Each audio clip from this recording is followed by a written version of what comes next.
Stream your favorites and discover more with the Disney Bundle. Watch the new season of Loki on Disney+. On Hulu, fear creeps in with the boogeyman. And touchdown with college football on ESPN+. All of these and more streaming now. Get the Disney Bundle with plans starting at $9.99 a month. Plans with ESPN+ starting at $14.99 a month. Terms apply. See DisneyBundle.com for details.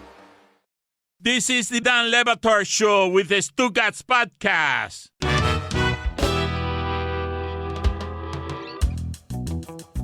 So here's what we have for you this week. You're staring at it. We have Billy, who's on jury duty. We'll get to that in a second. We have Dan and Mike out in L.A. They're covering the Chargers game for us. Also, the exclusive sit-down with George Sedano. So you are left with me, Chris, Roy, Jess, and Tony. And I am thrilled about that. There are 2 rules for those of you who have not been here. When Dan is not here and I'm here left to my own devices, 2 rules. 1, have fun. The second rule is treat this like a lazy river. The lazy river, yes. Because I have told you guys for years, when you hop on the lazy river, especially the one at the Atlantis, okay? Because it's got rapids. It's not your typical lazy river.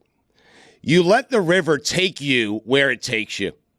If you fight the river, if you try to go against the rapids, you don't have a good time.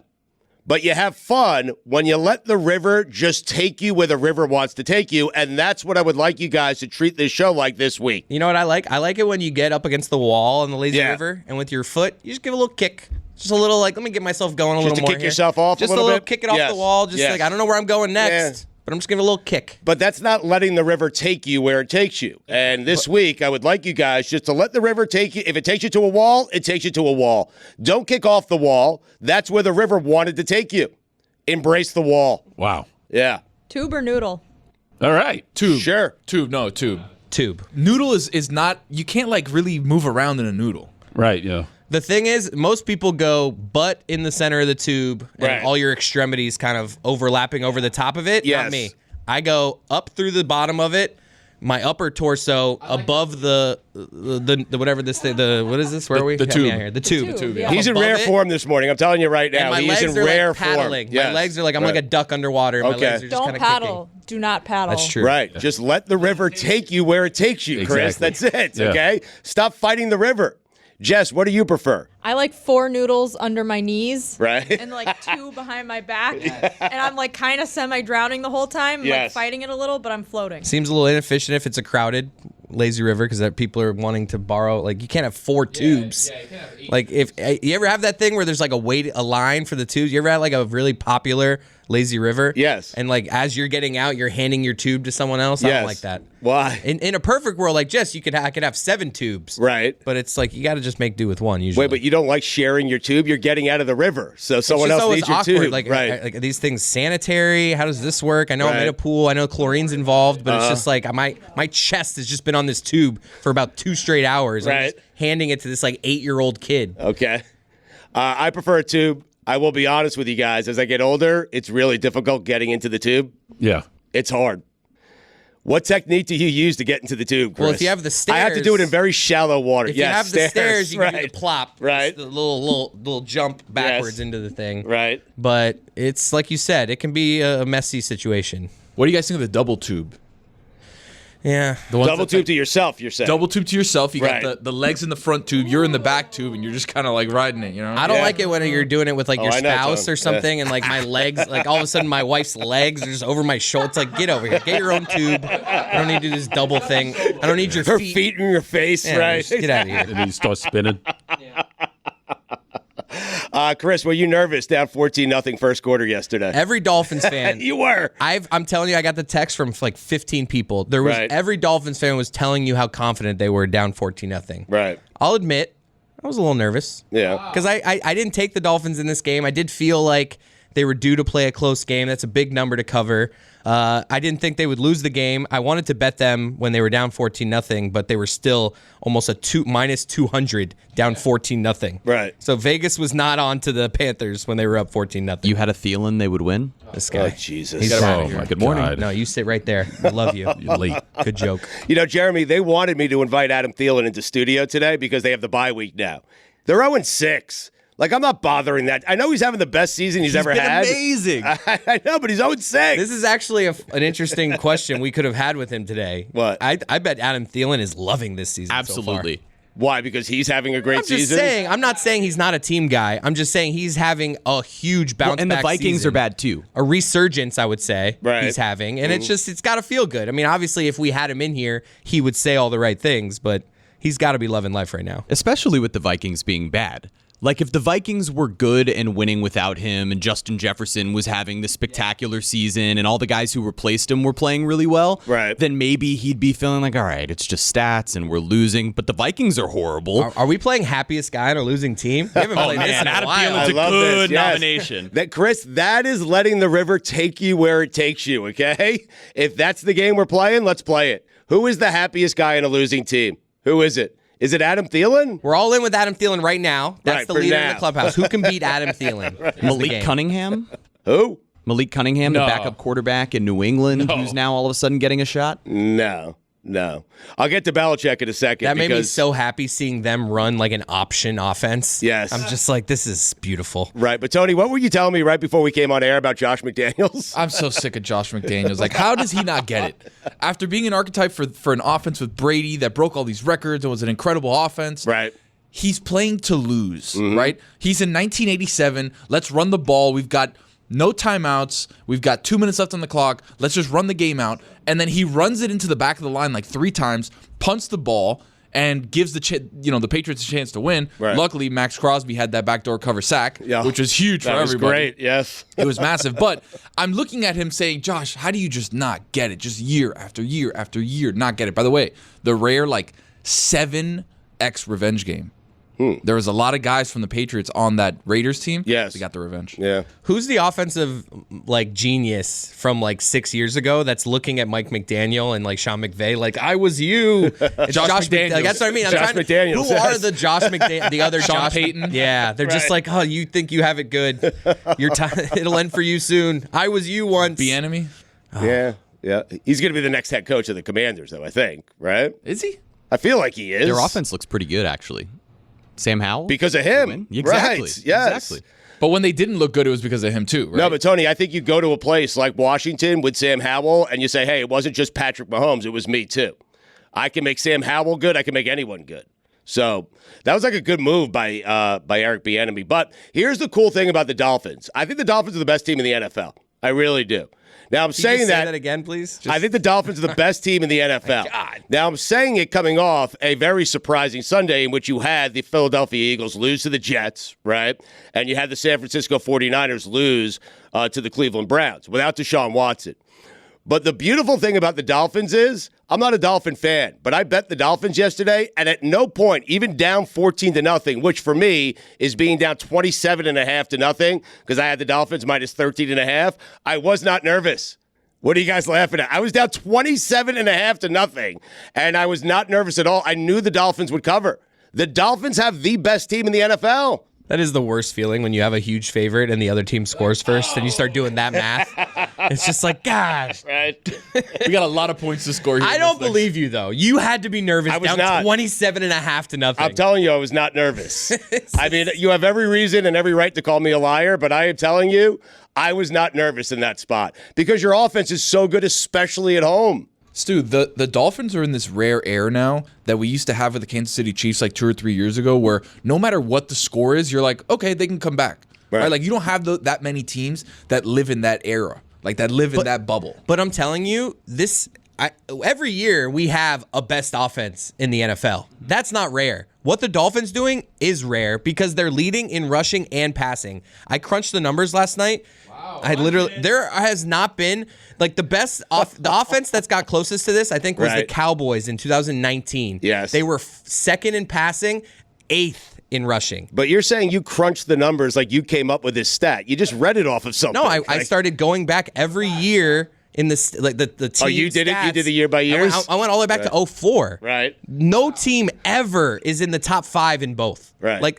Since 04, no team has been in the top 5. The Dolphins are leading in. I don't know if it's sustainable, but it is not only just the best offense in football, it is the best offense in decades. Crunch the numbers, huh?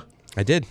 I was like this. I was like, I need answers. You're not buying it, Roy, right? I was like, No. we've known this creature for a while. I need answers. I was like, this doesn't make sense. This seems too good to be true. Right. There has to be another offense that's been like this in recent years. Nothing close. What does you crunching the numbers look like? Me? You tell like Christy, hey honey, like get in the room. I'm about to crunch some numbers on the Number kitchen table cruncher. here. Got What the it looks, calculator it's app. just me on a computer, just flipping through some Looking some busy? years, flipping Right. through some Are years. you on But like Pro Football Reference, clicking like the next season? That's right. arrow? Exactly. Yeah, but none of us believe you. I mean, That's how I crunch. go look up all the numbers, team too. stats. Go find me the last time a team was leading in rushing and passing. I know it's only 6 weeks, but Right. it just doesn't happen. Well, why do I need to look it up? I mean, you you're were doubting crunching the me. numbers. You're I mean, doubting me. I know, but you crunched the numbers, so You know just what? tell me. I'm not going to crush them anymore. Right. Not going to crunch any more numbers. Oh, that's too bad. Nope. Really? This is how I get treated when I do it.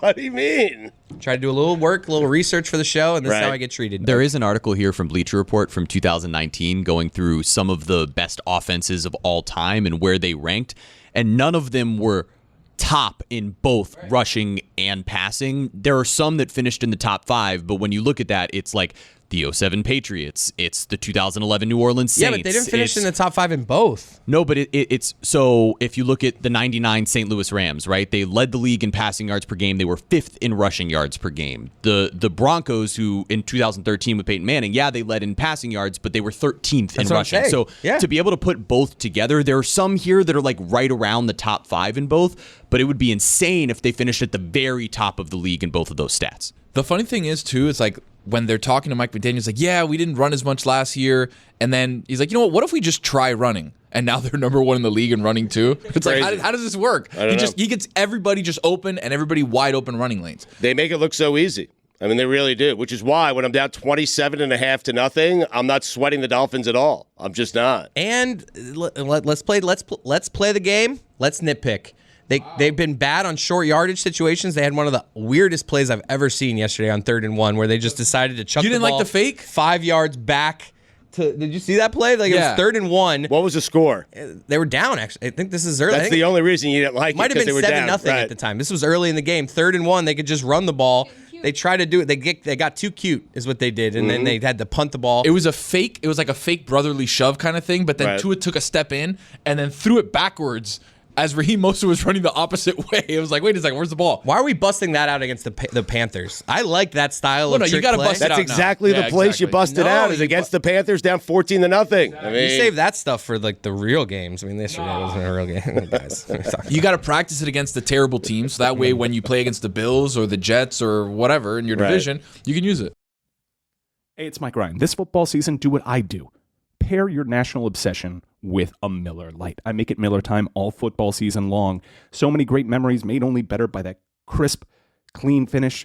That triple hops brewed Miller Lite. From kickoff to the final whistle, you just can't go wrong with a Miller Lite in your hand. It's the only light beer with a taste worthy of our national obsession. Because what's the point of having a beer if it doesn't taste like, well, beer?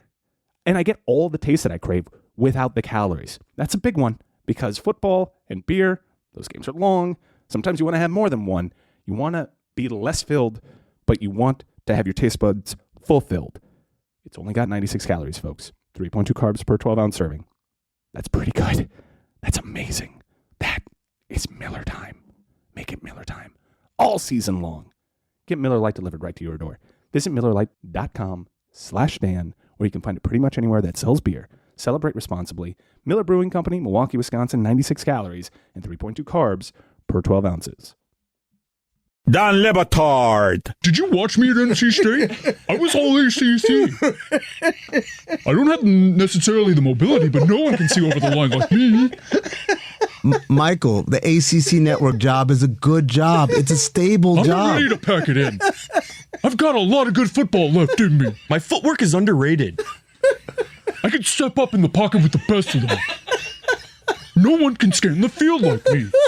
But wouldn't it be nice to be around the family more often and not have to worry about any injuries? Babe, just give me one more season. Stugotz. Tell you what, I'm not going to therapy. I'm not. Therapy is not happening. sorry. You need to work on you. There's one person pulling the rope for this family right here, and it's Mike Glennon. This is the Dan Le Batard Show with the Stugotz.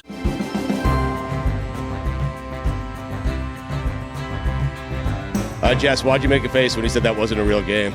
No, I don't know. I mean, I owe Chris Cody a lot this weekend. We went to Highlight on Friday night. He told me, so when you go to Highlight, you get like a few free bet slips. And so between me and Lehman, we had like 8 of them. And we were like, we don't know who to bet on. Chris Cody, what should we do? He told us, this is the one.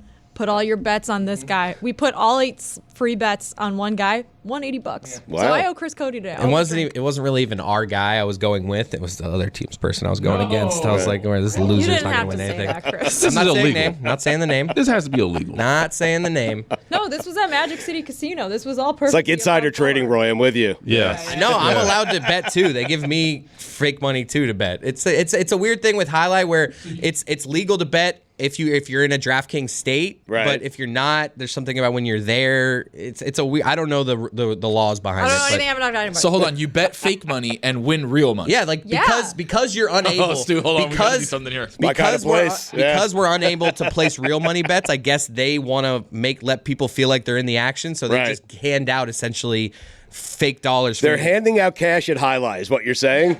Really? You have to bet. You have to like pick a winner. You might not win, but Chris Cody gave us really good intel, and I'm assuming most people that go don't really have a scouting report. They don't have a Chris Cody on any of the players.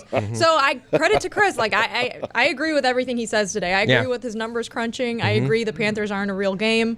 Chris won me $80 on Friday. And the Cyclones won the night too. It was Jess won and the Cyclones won. It was a good night on Friday. Were you guys more surprised by the Jets beating the Eagles or the Niners losing to the Cleveland Browns? Because the Jets beating the Eagles, it might be the greatest moment for me as a Jet fan since they went to the AFC Championship game with Mark Sanchez. I called my daughter.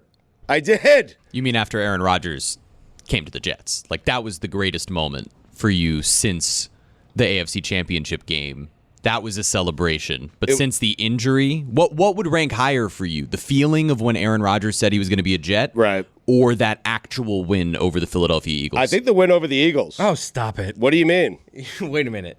You're happier yesterday than when Aaron signed with the Jets? That's not true. Like, don't lie to yourself. You and guys, don't lie to us. wait, hold on a second. You asked me a question. I gave you an answer, and then you called me a liar. So you're lying to yourself. No. So you think you're being honest? No. Yeah. I'm in the moment, Chris. Okay? And I was nervous down 14-0 Carolina. PJ Walker winning was the most impressive thing there. He played? I was more expecting the Jets to compete against the Eagles than the Browns with PJ Walker. Are you upset? You think Dolphin fans are upset because they wanted the Eagles undefeated, right? Like now the Jets, it takes a little juice off of that game. It does. Just a little bit. It also takes a little pressure away from the Dolphins. Really? I like it. No, the Jets beat them. It's just I don't know. I just feel like if there's no more undefeated teams, everyone's lost a little bit. And the Dolphins have the most impressive loss, huh? All you other good teams have lost to. Is that what you're doing? Yeah. Best player on a losing team. I'm just saying. Who has the most impressive Eagles loss? lost to the Jets. Right. Who'd the Chiefs lose to?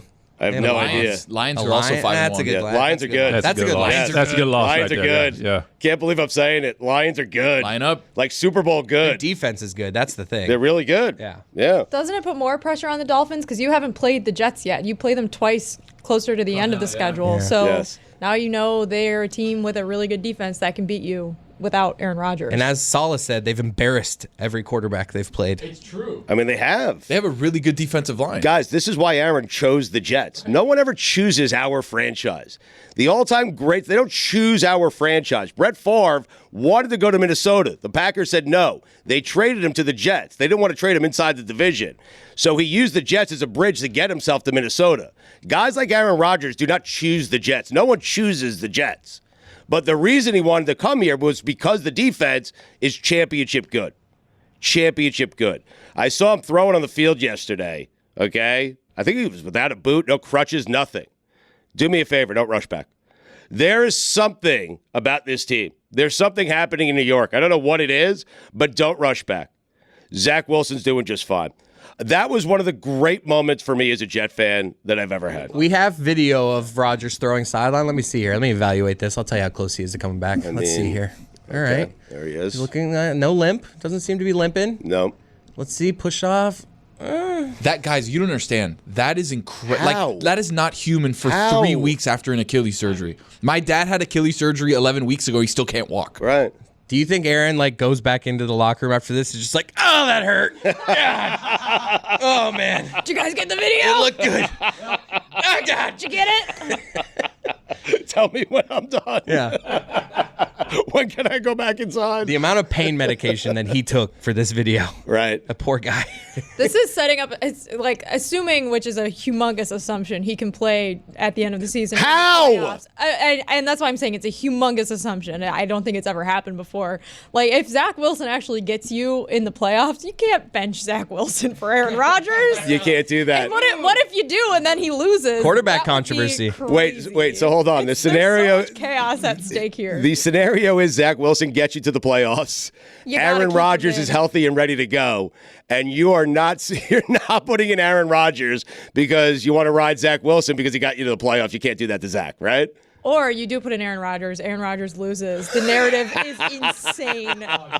Fire and flames everywhere. That's what I want. I've just decided that's the best case scenario for this NFL season. You want Aaron to replace Zach. You want Zach to get him to the playoffs, Aaron to come in, and then Aaron to lose the playoff game? Absolutely, yes. You think Zach wants that? He becomes the most popular guy in New York City. Right. That's better than that's the best backup quarterback situation that there's ever been. The clamoring for him, instead of yelling Tebow, they're yelling Wilson. Can we dissect one of the weirdest things I've ever seen Tua do? Sure. It was before the game. CBS Sports, just like, one of those stereotypical, not going to say anything interviews before a game. How you feeling about today's game? So we're not even going to play most of the interview. We're just going to play the last 30 seconds. But Tua does something at the end of this interview that is just weird. So let's play this. The same way you prepare for any other team, and this team is no different. Tua, thanks so much for the time today. Good luck. Thank you. Appreciate it. And as the Panthers look to get their first win of the season, they're going to have to do it without their starting running back. And I know for the podcast audience, as soon as he says goodbye to her, he walks behind her and photobombs essentially his own interview. Like, is there friends behind him? It's just, I love how comfortable he is. After this interview, they fall behind 14-0. I would have had some real questions about his focus going into this game. Sure. But they turned it around, so I'm not going to talk about that. But just, can anyone explain to me what Tua might have been doing there? It looks like the door behind him is not the door he's supposed to go into, so he realizes that right after, and he's like, oh, this is not the door that I need to be walking into, and then turns around. I think Tony's right. Can we see it again? Because I think you're actually right. Thank you. We're going to play it here without the sound this time, just because I don't feel like the audio is just not important here. So they're doing an interview, conducting it. Yes, we're going to have a great day. He's in the tunnel, He's got his coffee. It's a great look. All right, see you later. He's walking back, right? And he's like, yo! Yes, fist bump. That's like what I do when I strike in bowling right there. He's just like, yes, and then brings it home. Is that what you do? It's just like the hand goes up when you think it's going to be a strike, and then once all the pins go down. Do you wear like a collared shirt at bowling? No. Like a bowling shirt? No. Some people do. Like, there's a bunch of teams that have full uniforms. You go standard T, right? Yeah, we just have regular clothes. I think he saw someone he thought he recognized and then realized he didn't recognize them. It was someone else. And The then whole fake, like- tried to fake it for the camera like he knew what he was doing the whole time. Like he was just saying hi to someone. It went from a wave to a fist bump. No, Yeah. Hey, hello there. That's no one I know. Fist bump. I think Tony's right that he notices that the door is not the door he's supposed to be walking into. Right. He goes to call for help, but then realizes, oh, they're still finishing up this report. So he's stuck in the moment, stuck in the shot. So right. he realizes, oh, God, I'm on camera. So let me give a little fist bump in the background for everybody so they can see I'm really excited. He definitely thought no one saw it too. Chris Cody's the only one who was like, hold on a second. Wait, but I want to hear Chris's takes if the Dolphins had lost that game. I'm just saying. I'm looking at this video much differently. Right. If they don't come What back. are you saying today? I'm just want to be saying. clear No for the focus. Gotta Right. focus. Right. What's in that coffee? That's what I'm saying. Wow. A little too excited. Why are you so just out of character? Right. Before a game. Right. See, I'm saying a lot. But they won, so you have no questions about the coffee. Totally good with it. Got it. Great. Like to have you want to be a little balanced on a game day. Right. You don't want to be too Loosey-goosey. focused. Right. Exactly. Coffee seems like an odd thing to drink before a game. Just for me, it does. Let's try to are you trying to clear yourself out maybe before the game? I mean, coffee? Caffeine? Little Gets you caffeine focused, energy. you know? Caffeine, you don't drink caffeine before you work out ever? You have me working out? Work out. But I think if you drink coffee normally, don't you like? My wife gets headaches when she doesn't drink coffee because she drinks it so much. I can't not drink coffee. That's what I mean. So people that are used to coffee need to do it, or else they're gonna have a headache. We don't want two with a headache. Little coffee, little heater. Get your nicotine, get your caffeine in, get you focused for the game. I'm an afternoon coffee guy. I got to be honest. I don't drink coffee in the morning. Afternoons for me. You need a little pick me up. Yeah. Before your 3-hour drive back to Orlando. Yeah. I got you, Stu. Little double espresso. A lot of athletes drink coffee before games. There was a Formula One driver a few weeks ago who was on the radio who was like, I had a coffee before this. I feel great, man. And his engineer was like, okay. Jimmy Butler drinks 12 cups of coffee every day. Yeah, but he has to. I mean, it's his company. He's promoting his brand. He's also addicted to it sounds like he's genuinely addicted to caffeine. I'm also and calling coffee. BS on that. Yeah. 12 cups. I mean, Jesus. I like the idea of Tua walking out that door and then being in a place where he can't get back in. He walks in, he's like, oh, shit. He's like outside of the stadium all of a sudden. He's like, where's all my stuff? He's locked out. Mike White's playing quarterback. They're like, we can't find Tua. Where is he? I still would have been fine down 27.5-0 if Mike White were the quarterback. Speaking of bowling, I'm pretty sure I saw videos this weekend of Tua bowling. And I need to get him on my team. I saw a couple strikes. I think Javon Holland Mostert, I think, had some charity event at a bowling alley, and Tua, sneaky good bowler. I saw a couple strikes. But if they lost that game, you would have blasted him for being at that event, right? Get focused. Just be crunching film during that time. Wrecking your arm. No, the good news was I noticed this because I was super concerned about Tua bowling, and he was bowling with his right hand to make sure. Yeah, he was not bowling with his left arm. Really? Not going to hurt the left arm of God. That's contractually negotiated. Has to be. You have that as a clause in his contract? Also, our friend Rohan did a story with Jimmy Butler recently for Sports Illustrated, and in that story, he asked Jimmy if he'd be willing to give up coffee for a year in exchange for an NBA title. The direct quote, hell no. For an NBA title? Hell no. Wow. I wouldn't give up coffee for an NBA title either. Neither would I. If you were an NBA Especially basketball a Heat player, NBA title. it's the one missing thing from his resume. People who drink coffee need coffee, Stugotz. He needs a ring. Needs coffee more. I don't think so. Put it on the poll. Ring or coffee? What does Jimmy Butler need most? Great football teams bring the right pieces together, and the best teams don't rely on just one superstar. That's why Panera has its legendary You Pick Two. Could you have a chicken cordon bleu stacked toasted baguette loaded with chicken, Black Forest ham, and country mustard? You could. Or you could have that toasted baguette and creamy, delicious mac and cheese. Want more for mealtime? Go with Panera's You Pick Two. So you can get both and win big. Start your order at PaneraBread.com/DraftKings. Today's episode of the Dan Le Batard Show with Stugotz is brought to you by Venmo. Look, no matter how your favorite team does this season, there's still one way to feel like a winner, unless you're a Jets fan, and that's with Venmo. That's because when you use Venmo to add $100 or more to your DraftKings account, you'll get an extra $25 in DraftKings bonus credits. Just go to DraftKings.com/Venmo offer to activate your offer. Then choose Venmo to add funds to your DraftKings account, add $100 or more, and boom! 25 credits will appear in your DraftKings account if you're eligible. This offer is only good through November 30th, 2023, or while supplies last. So make your move before the shot clock runs out. Here's the deal. Venmo is a fast and easy way to add money to DraftKings. And if you don't have a Venmo account, don't sweat it. Signing up in the app is super simple. So what are you waiting for? Just add $100 or more to your DraftKings account with Venmo and you'll get $25 in bonus credits. Go to DraftKings.com/Venmo offer and go get that bonus. Gambling problem? Call 1-800-GAMBLER. Eligibility and age restrictions apply. Void where prohibited. Valid one per first-time Venmo account transfer. Opt-in required. Minimum $100 transfer for your Venmo account to your DraftKings DFS account. $25 bonus issued as DK dollars that require a one-time playthrough before withdrawal. See terms at DraftKings.com/Venmo offer. Dan Le Batard. I read his lips, and it sounded like he was saying, what? You want to fight me now? But I'm telling you, if you look, we can play a game right now. The lips look the same on Fight You and Failure. Watch my lips. I'm going to turn off my mic. No, I guys just look I in here. I'm going to send one of these two, and I want you guys to tell me if I'm saying Fight You or Failure. Okay. Right? Yeah. Stugotz. Why are your ideas always so bad for the podcast? audio. Big swings, Grace. Is this a character that you have now? Theater of the mind, Just for the audio. All right, here we go. Do it again. No. Fight You. That was fight. All right, maybe you can't tell. Oh, my God. We got to the bottom of it. This is the Dan Le Batard Show with the Stugotz.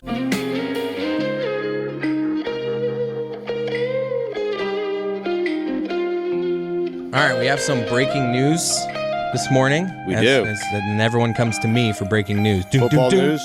It is not football news. The Miami Marlins and Kim Ng have parted ways. Really? That is shocking news to me, especially after the Marlins made the playoffs this season. Jeremy, what is the latest on this? Yeah, I was really surprised when I saw this news this morning. The statement from Bruce Sherman, the principal owner of the Marlins, says the Miami Marlins announced today that Kim Ng will not be returning as the club's general manager, although the club exercised its team option for her to return for the 2024 season. Kim has declined her mutual option. We thank Kim for her contributions during her time with our organization and wish her and her family well. And then they go on to say they'll, be trying to capitalize off the momentum of the season and building toward next year. I'm pretty Feels shocked. like she's eyeing a better job. Yeah, I mean, it does. She went out on top. There is obvious surprise around this in the fact that Kim Ng came in here as a first-time general manager. There were some struggles at the beginning, as any first-time general manager would have. There were contracts this season that I think a lot of folks sort of thought might cost Kim her job toward the beginning of the year, when you saw guys like Johnny Cueto and the way that was working out, Gene Segura, the way that was working out. When the Marlins spend money and it doesn't work, there's obvious reason for change, because that's the way they do things. On the same note, those signings ultimately were parlayed into other moves that Kim Ng made at this deadline that were spectacular, that got the Marlins not only in position to make the playoffs this season, but build toward the future. Josh Bell, who he also is someone looking at an option going into this next season, he may opt out. But Jake Berger, who's now a staple of this roster going forward. She made the trade of Pablo Lopez for Luis Arias, which worked out for both squads. Obviously, Lopez pitched really well in the playoffs for Minnesota, but Luis Arias changed everything about the way that this Marlins offense worked. She was a huge part of hiring Skip Schumacher, who we all agree is a great manager for the Marlins, and they worked hand in hand in sort of building the identity of this roster. I'm really, really surprised that this happened. Are you surprised when I tell you the Mets job is open? I mean, I guess not. I don't know where Kim is going to end up. And the other part of this that we don't know yet, and there's more reporting to be done, is how far along did these sides get in the extension conversations before it became, hey, we're just going to exercise our option for one more season? Because that's always the conversation when you're looking at people with mutual options, is having a conversation about an extension and where's the money there. I don't know the answer to that. And maybe Kim just saw all of these other positions open and said, you know what? It's time for a different challenge. She lived in New York for a really long time. Maybe that's a spot where she would want to go. I don't know. All of that is sort of speculation from here, but it is intriguing, and it was certainly surprising. Is it a lily pad thing where maybe she's using the Marlins and making a playoff appearance to lily pad herself to another job? Is it strictly a money thing where maybe she can go and prove, hey, look, proof of concept here with the Marlins. We made the playoffs after X amount of years. I can go to your team and do better than what we have here. Potentially. I think the other part of it that's interesting is look, the conversation going into the end of the season was that people were unsure whether or not Kim Ng would be back, and a lot of us sort of thought it was dependent on whether or not the Marlins made the playoffs. She's got to feel like there's a job out there for her. 100%. No doubt. And I don't think that she would have declined her option if there wasn't an opportunity to go get another job. And from the Marlins' perspective, look, their view probably this is a bad day for the Marlins. Yeah, I mean, look, this is a bad day. But on the same token, their view is likely, hey, we offered our part of the option. She didn't want to be here anymore. We have this foundation that she helped us build, and now this should be a pretty attractive job when you look at it. There are actually a lot of pieces that you can build around a team that now has a young manager that embraces analytics, but is also sort of the old school mentality. He embraces his players. Everybody really likes him. You're not coming into a situation like before where this is just a straight up losing franchise. There's been clearly effort made to be a winning franchise here. They spent some money at the deadline. I am surprised. This is something that certainly caught me off guard when we were in our pre-production meeting, and I was late driving in to work today. You weren't late. You missed the entire thing. Yeah, no, I missed the entire thing. I walked in here as you guys were already recording, and then made a really terrible pun about Adam Thielen. But it's what you do. Yeah, that's what I do. But when I saw the news, when Craig Mish tweeted out that this was happening, I was startled. And if you looked at Twitter, I mean, everybody lost their minds over this. The initial reaction was, "What is happening?" And when you now find out, okay, Kim declined her end of the option, that makes it interesting, because this is not the Marlins firing somebody and saying, "Hey, we don't want to spend the money on you." At least we think maybe those extension conversations are the reason this happened. feels rare though. Why are you mad? The GM's just like, I'm good. There's a better job out there. There are several better jobs out there for her. I think Kim Ng was really good this bad. We know. No, I'm just saying, but I don't know. Is she going to get the Mets? Is that's I think she did a good enough job down here in Miami with a lousy organization. Oh, I'm not saying she's incapable of that. It's just saying I'm not saying the work she did here. Like, is she the next big I think she's thing? coveted, yes. She must be. Because it's such an odd move to just be like, I'm good. But Jeremy, I mean, you're on the inside with this team. So, like, you follow this team, you love this team. You would agree, right? She's coveted in Major League Baseball. Yeah, Kim did a great job. I think that you can nitpick little things about the way that the roster was built in her time here. Right. But if we look back, the worst signing was the Avisail Garcia signing, and that was Derek Jeter straight up. There's reporting from Barry Jackson back then that it was he had breakfast with Avisail Garcia, looked in his eyes, and knew he should be a Miami Marlin, and then left during the lockout. So, like, Derek Jeter brought Kim Ng in. This is the other part that you can question is, does Bruce Sherman want any sort of Derek Jeter remnants around this organization? That's outside of Kim Ng, that's gone now. And so, look, this is one where there needs to be a lot more reporting on how far the extension conversations went. Because if this was just simply about mutual options and Kim deciding to leave and there was never a conversation about an extension, then you could also make the argument, why wasn't there a conversation about an extension? That gets me thinking. So Avisail Garcia had breakfast with Derek Jeter, and he signed him to a what deal? What was the deal? Terrible 4 years, deal. $53 million, I think. 4 years, $53 million. Okay. A terrible deal. Chris said terrible it correctly. deal. Yes.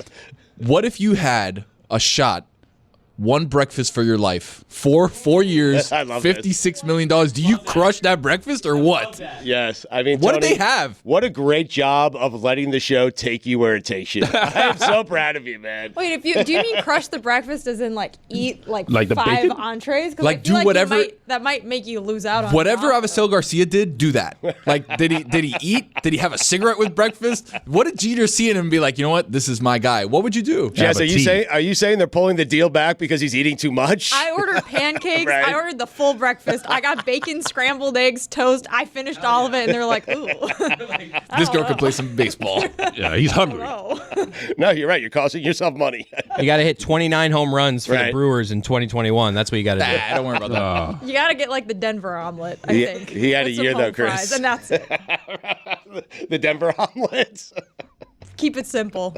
Egg whites. I don't know. No? He's had 11 this home guy worried runs. about his 11 home runs in 2 seasons with the Marlins. Really? It's about the breakfast, Chris. Do you think that he was staring at Jeter, and then every time Jeter would eat, he would take a bite to match Jeter? Because you can't eat more than Jeter, right? Because it's disrespectful. You can't eat less than Jeter either. Do you just hit him with, I'll have what he's having?